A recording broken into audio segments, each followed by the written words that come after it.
here's my issue.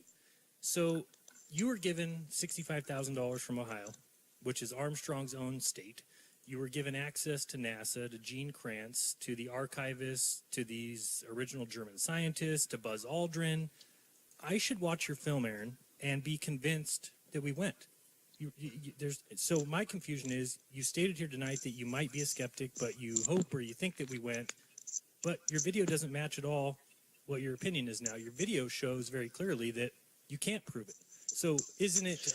well, it's really... how can I... It's hope.